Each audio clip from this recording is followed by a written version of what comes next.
Vorm Kamin.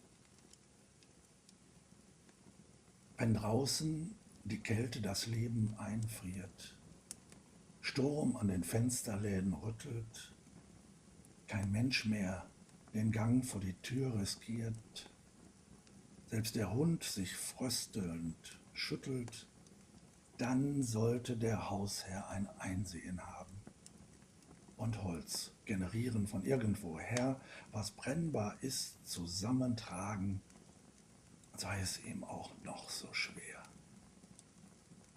Sind alle Fenster dann verrammelt und alles, was nach Wärme giert, ist schließlich vorm Kamin versammelt, dann geht's ganz schnell, bis keiner mehr friert. Wohlige Wärme macht sich breit, Schatten tanzen an der Wand, Fantasiegebilde aus ferner Zeit, Reise ins Abenteuerland. In Decken gekuschelte Glückseligkeit, von hochprozentigem veredelt, die Landschaft draußen tief verschneit, klönt Opa kreativ vernebelt.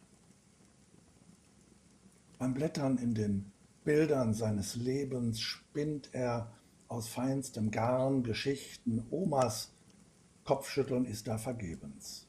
Dann lauscht auch sie seinen Berichten. Gebackenes, Punsch, roter Wein werden gemeinsam noch verschlungen. Man kuschelt sich im Feuerschein, im Rausche der Erinnerungen.